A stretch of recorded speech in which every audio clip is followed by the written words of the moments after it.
The Honorable Justices of the Supreme Court of the State of Iowa. Hear ye, hear ye. The Honorable Supreme Court of the State of Iowa is now in session. Thank you. Please be seated. 4 cases will be submitted this afternoon. Those cases are State versus Earl Booth Harris, State versus McGraw Balthazar. The third case is David Dewberry versus State of Iowa. And the last case is Marcia Winslow versus Ron McConaughey and Jody McConaughey and Timothy Newton. That last case is now submitted to the court without an oral argument, and we'll hear the argument in Booth Harris. Ms. Jennisch.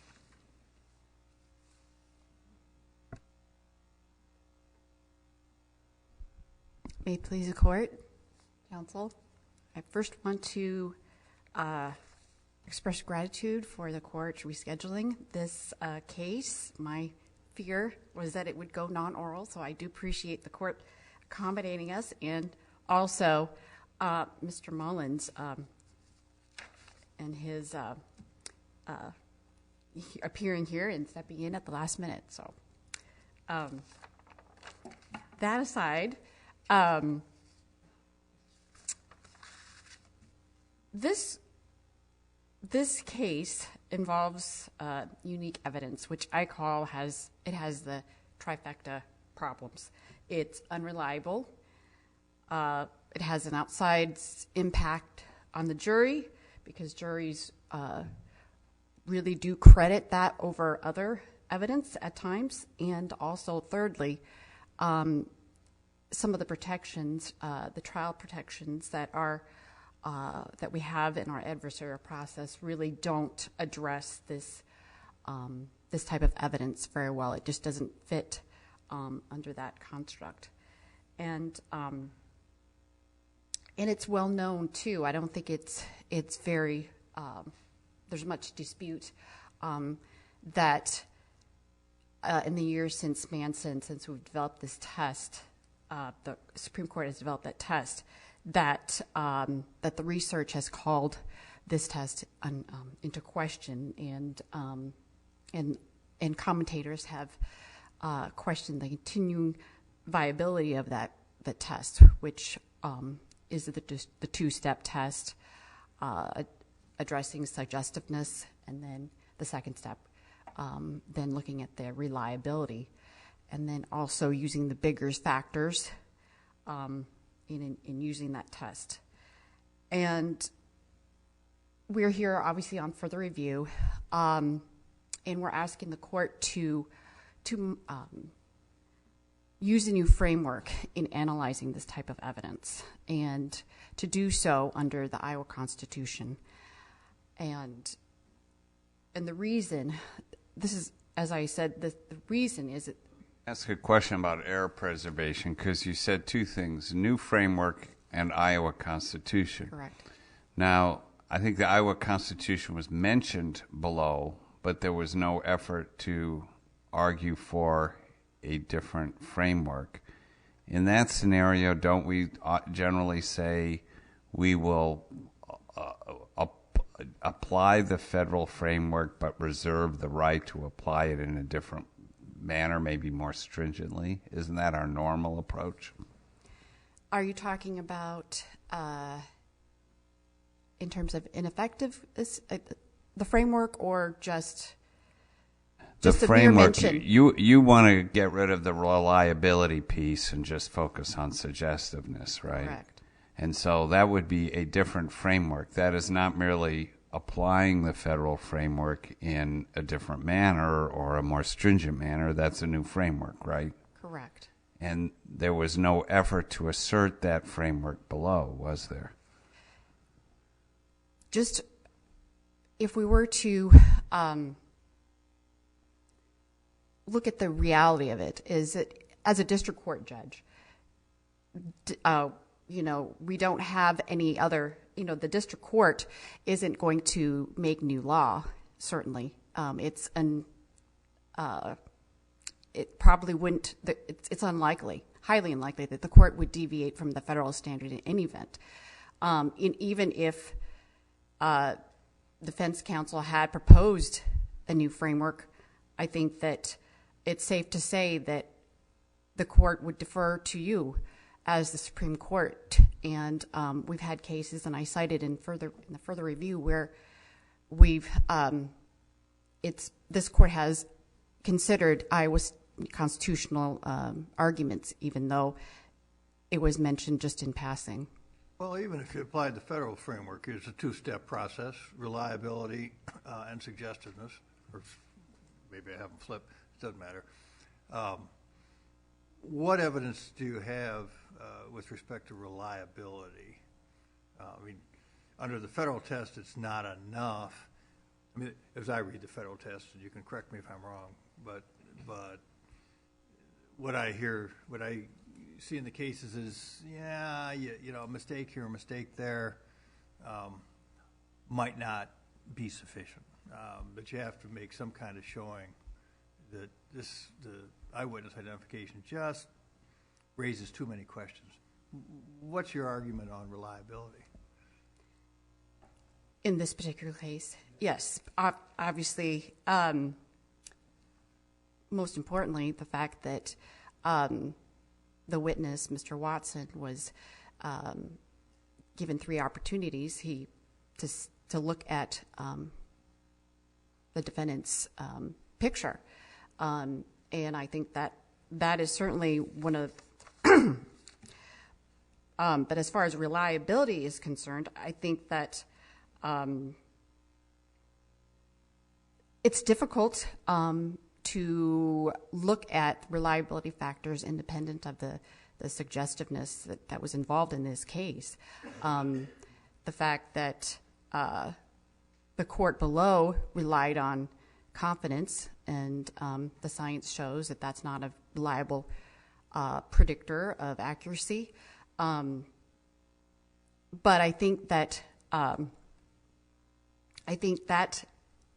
the multiple viewings then obviously creates the... Counsel, is the science continuing to evolve on that factor? I'm looking at the most recent article by Gary Wells in 2017, where he says that confidence can be highly reliable. I mean, is this kind of a moving target for us? Well, again, that's just one factor in this case that the court considered. Other unreliable factors in this case, again, the weapon focus, that renders it unreliable. The fact that the witness didn't provide good description. He said that he couldn't see his face. And also the fact that we've cited studies showing that having a hat or a hood, disguise, also renders it unreliable. And again, I do understand that there has been some debate on confidence. I would also add there's some still debate, as the Henderson case notes, as far as whether to have a photo array sequentially or simultaneously. That's still a little bit in question as well. They did use a double blind here, right? The officer who oversaw the photo array didn't know who the real suspect was? That's correct. But I would also note that the first exposure was a single photo exposure. It was also, that was conducted by the investigating officer at that time. And so I think that first, we would agree that was suggestive, and that that tainted the subsequent viewings of that as well. And I think that in rereading Manson yesterday, I noticed that the concurrence by Justice Stevens also left the possibility for the state to then apply a more rigid test if they so choose. He determined under the facts and circumstances of that case that he thought that the evidence was admissible. So I think that Manson itself, there is some that the court can take that opportunity and analyze it under a different framework under the Iowa Constitution. You rely quite heavily on State versus Lawson in your brief, but the state points out that many of those procedures that you encourage are already were used in this investigation. So, can you tell me what changes are you asking to be made? Well, I think Lawson. I do rely on Lawson, of course, but I think that is more of an evidentiary approach. I think that this case, I think that's insufficient. As far as the other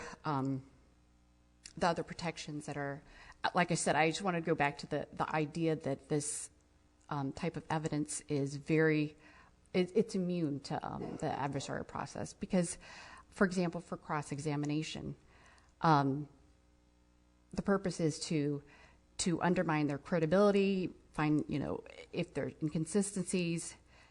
It's really not an avenue to explore whether or not the witness's testimony is reliable or whether, because in fact, I think has been stated yesterday, was just the whole idea that witnesses they do believe they are correct.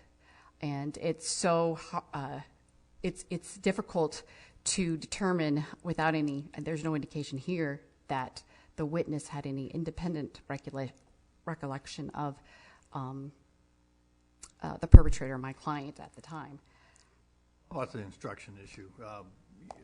If I understand your briefing, you claim that there should have been I'll call it a Henderson-type instruction. Then that wasn't given in this case. What's your basis for that? And what's wrong with the ISBA standard instruction? It incorporates some of the factors, but not all. It mentions certain factors that would impact the accuracy, but it doesn't explain how. It just says consider this factor, consider that factor. But again, there needs to be more of a context provided by the proposed instruction, the Henderson-like instruction. So these factors are counterintuitive. So just merely pointing out that these are factors, it doesn't allow the juror, give the juror the tools to analyze the reliability.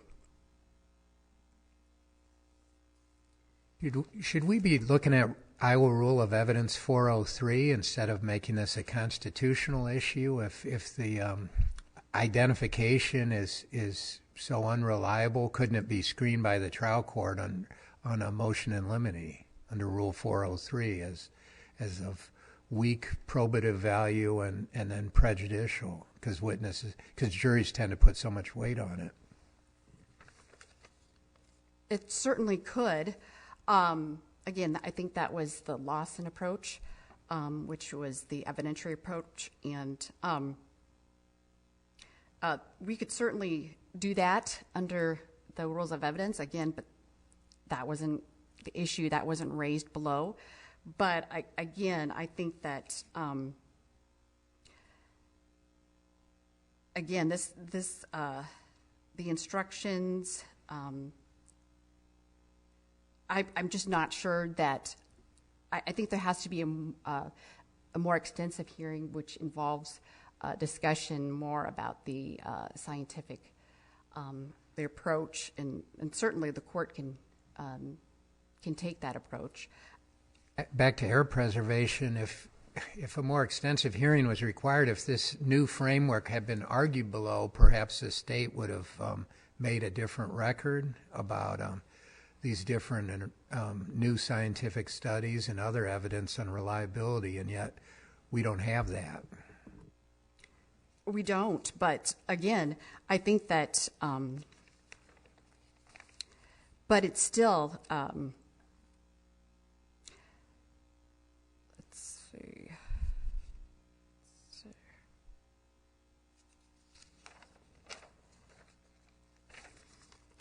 But again, I would just fall back on,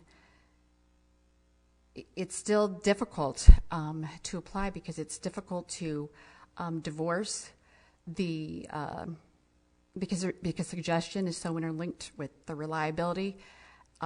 There's also the fear that that as Henderson points out, that the procedures actually manufacture great witnesses, and I think that to allow this type of testimony without any context, without any, in this case, we have no expert witness. We don't have the beefed up instructions. And for those reasons, I think that we should abandon the 5-factor test. Thank you. Ms. Jennisch, thank you as well. Mr. Mullins, you may present the argument on behalf of the state. Good afternoon. May it please the court, and thank you for accommodating us. I'm sure Louis would prefer to be here. I do too. This case, similar to the one yesterday, arises in an awkward posture. Some of the most interesting aspects of it are ones that we have to view through the filter of ineffective assistance of counsel.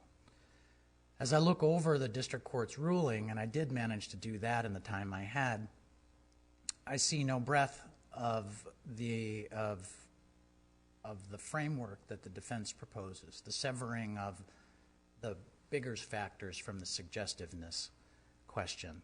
And so under LeMasters, I think we're squarely confronted with an issue of whether counsel is necessarily ineffective for failing to propose that which is advanced on appeal now. I think surveying the landscape, it's clear in Iowa that we employ the 2-step test.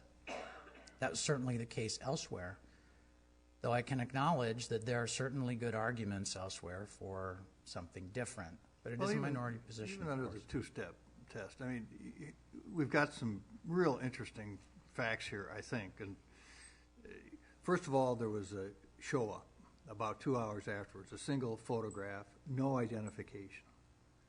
We know the memory declines rapidly after 2 hours. Then 2 days later, we have a photo array, a second effort, and now we have this 50% sure, which isn't very good. Memory ordinarily decays, and we have a low identification. Then we have a third show, and he says, well, maybe 70% sure. And then we have the suggestiveness, are you feeling it?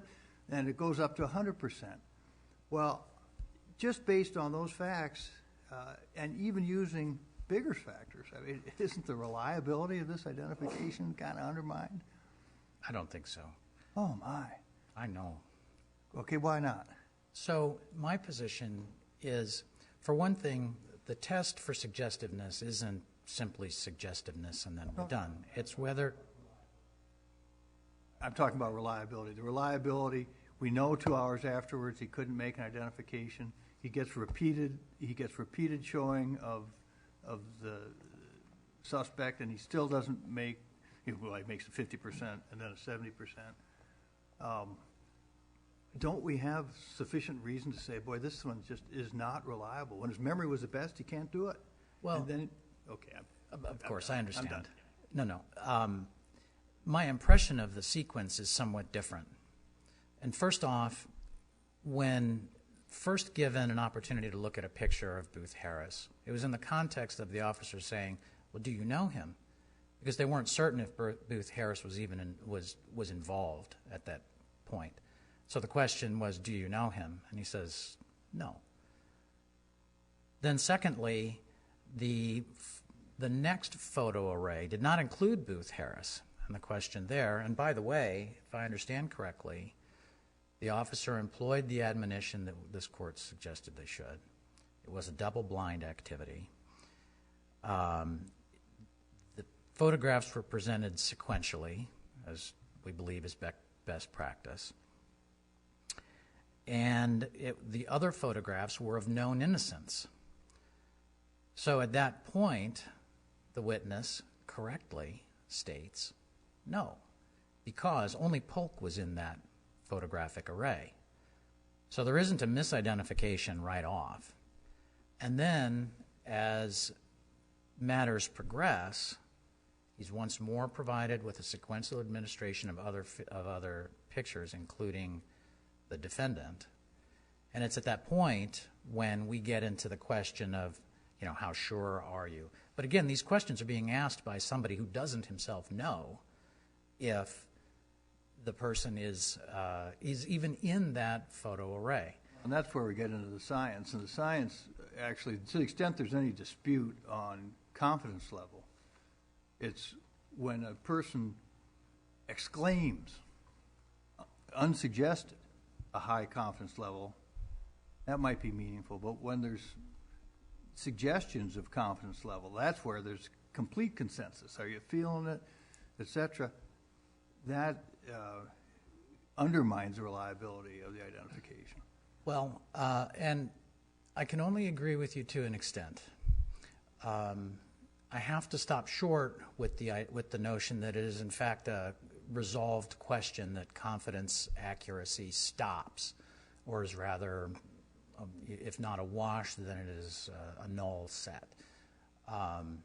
It appears, from what little work I've done, that confidence accuracy is there's a positive coefficient to it if it comes following a decent administration of the test, and so there's a positive variation to it. But more importantly, I think for this court's task is to step back for a moment and say, well, we have acknowledged the progression of these studies, and we can read these materials as well as anybody else. But to that I kind of say, not necessarily so, because unfortunately you're presented this argument in the form of an argument. You haven't been given a record such as this court now expects district courts to do when confronted with the Gordon-Guise analysis for due process related to statistical probabilities in sentencing. And this court has encouraged district courts to take a first wash when you're going to argue that the science is no longer backing any particular procedure. I mean, in New Jersey, for example, where they did change the law, didn't they have a record that they did it based on? It was a huge record from what I understand. They for one thing, got a special master who took testimony for days. There were 2,000 pages of record and authorities that came in. And I can endorse that. I mean, I think nobody wants a misidentification. Let me ask you one a question while we're on the subject of record.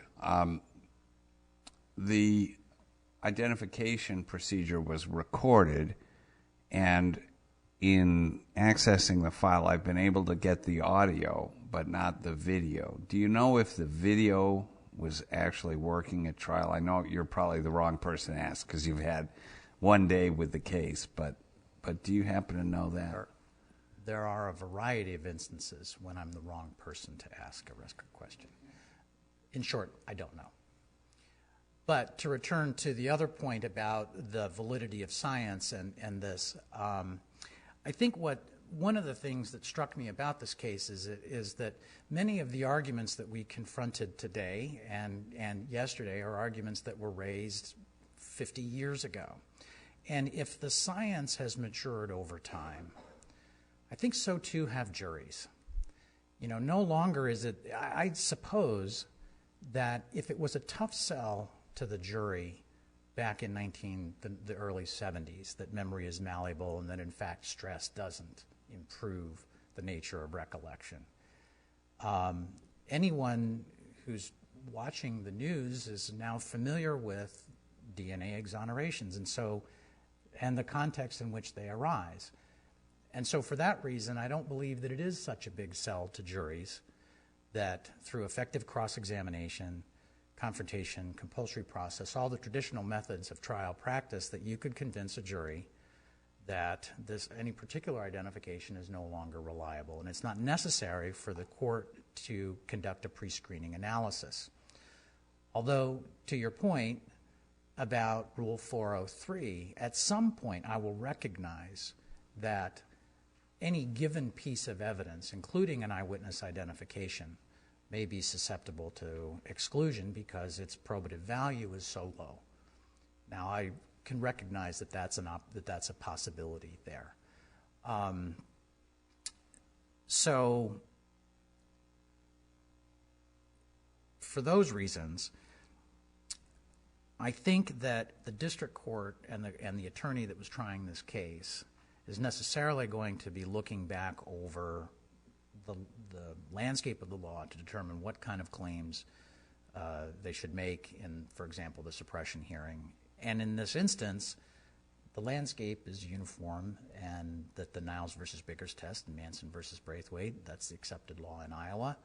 And so I would have had a rather thin read, not an irrational one, but as Your Honor had pointed out in your special concurrence in Effler, counsel may have all kinds of reasons to survey things and to raise novel claims and whatnot, but that's a different thing than saying he's constitutionally required to do so. It's hard to say these are novel claims. Gosh, they've been around for a decade. We've had Henderson. We've had the studies have been going on for 30 years or more.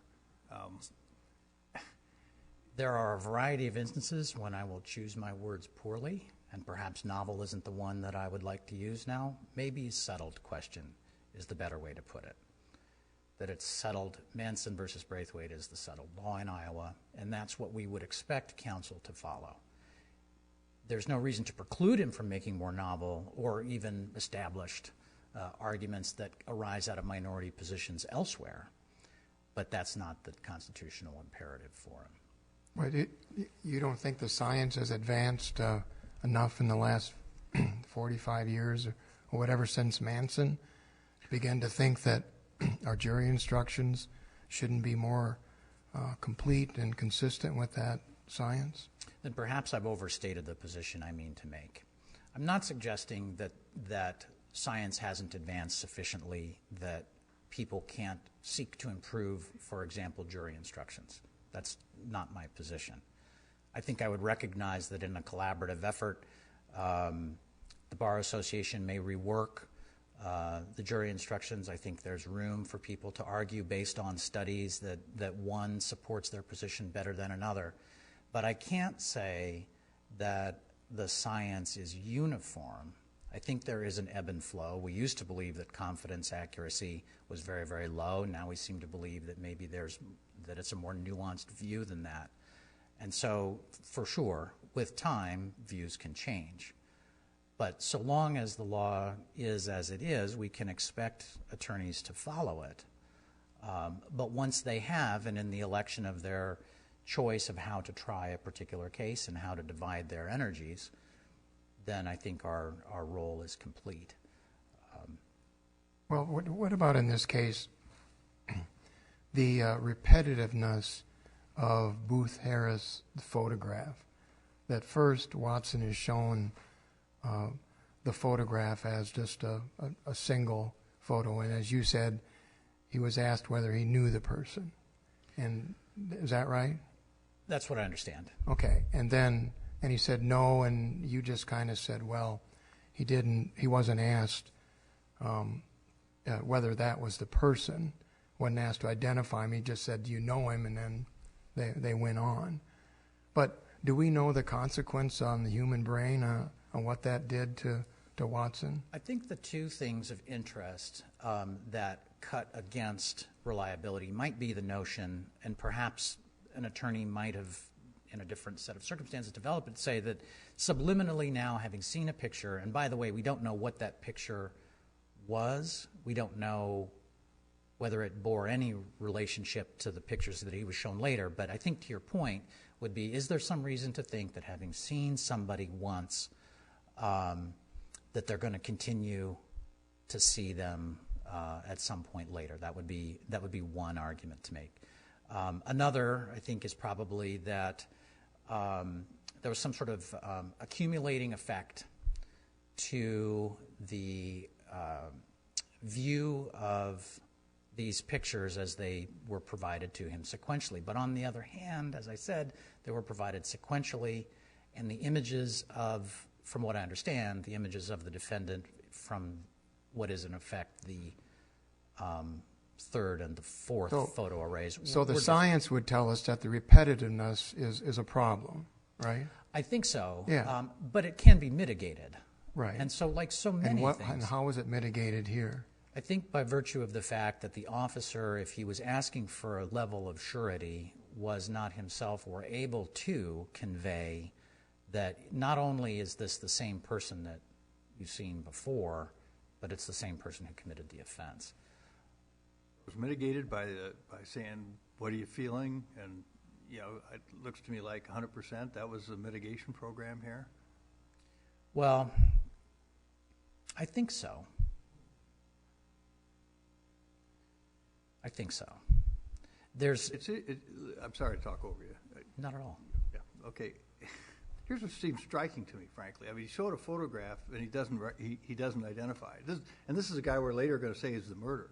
So 2 hours afterward, his memory is sharp. He doesn't know him, and then he's 100% certain 3 days later, after repetitive showing of the photograph and after suggesting this, now he's 100% certain when 2 hours afterwards he couldn't even identify him from a photo. What's happening here? Well, I suspect, and again, this is a suspicion, but as long as we're in the suspicions game, we should play it, that I think initially there was a considerable amount of reluctance on the part of many of the participants here, to be honest. I suspect that what you may be driving at is the, well, why didn't this man say immediately, oh, I don't know him, but he is in fact the person who committed the crime. But that wasn't what he was asked, and so I think he didn't answer. Now, is this a perfect sequence of events? No, I can't and won't claim that it is. On the other hand, I can say that the differences or the discrepancies or the matters with which you've expressed your concerns are ones that can and should be aired to a jury, and to a jury system now that may be quite different than the juries that we impaneled before, that might be more resistant to the arguments that you make.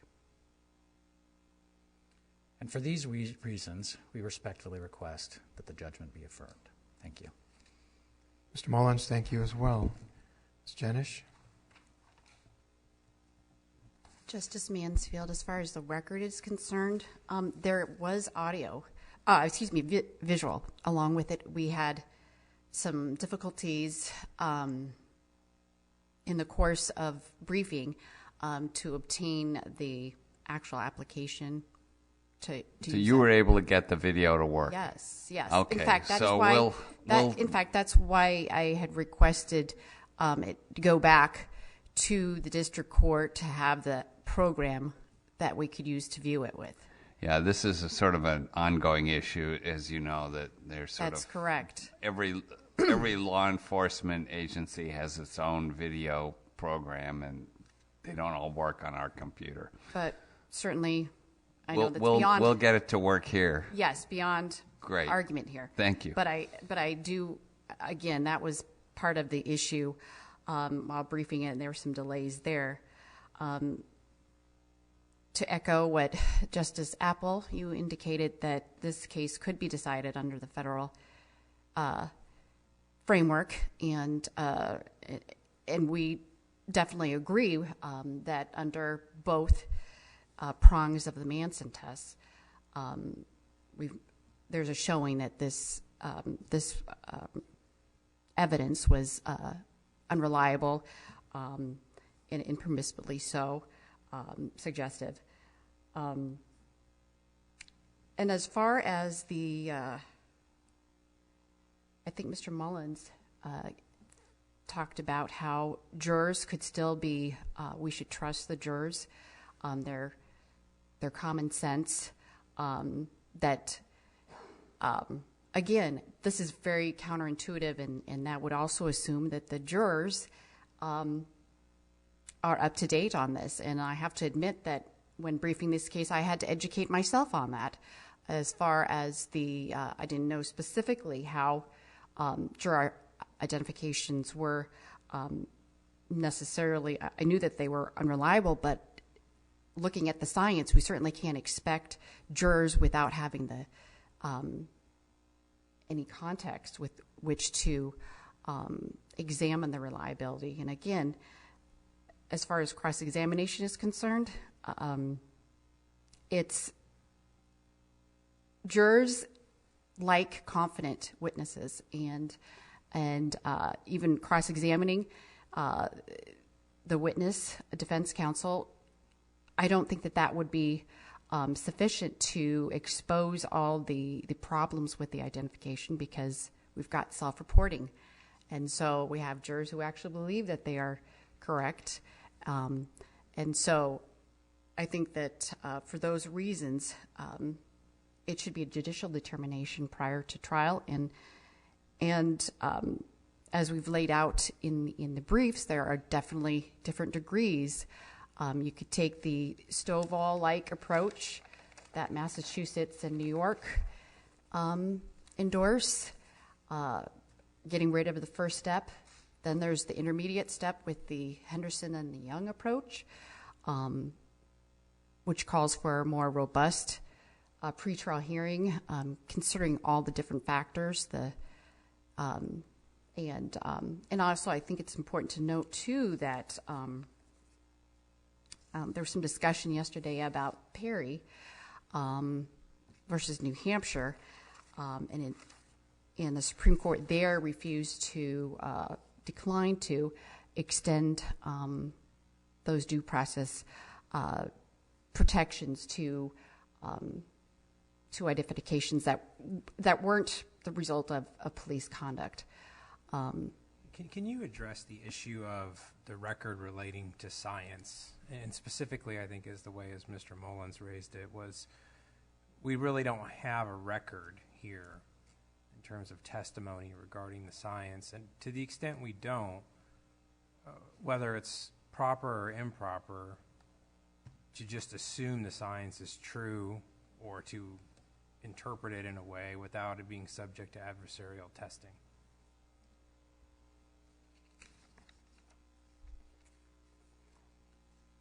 Are you asking that? Well, here's why I'm asking. Okay, because, and I'm not saying this is bad science. Right. But, I mean, the whole concept here is scientific testing, right? We have theories. They're proven, they're disproven, they're modified over time. We used to believe phrenology was good science. We used to believe you could match bullets to a particular case from a manufacturer. We used to believe things about fingerprint evidence, etc. And I guess my concern is, with the lack of a record in this particular case, where we can make definitive claims about the science, or at least definitive claims about the science presented in this case, whether or not we should just assume all of this is true. So then would you assume that the district court, that the trial attorneys are in a better position to sort out the scientific debates on this evidence? Don't we expect people to make a record in support of an argument? Certainly, but I think that this court is also in a position to look at the science and make its decisions based upon what we know. And in fact, in another arena, this court has done so in juvenile sentencing cases, where this court has looked at the science and made the determination that this is a procedure we should follow. And again, I think that I think the court can, without the record, we have a sufficient record as far as the science, this court can reach that decision and not necessarily rely on the trial judges.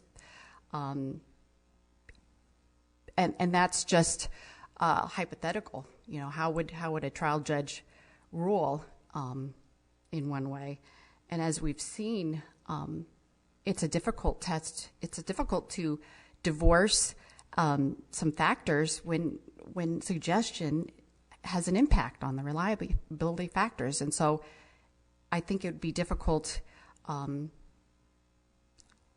think it would be difficult for a judge to make that determination. And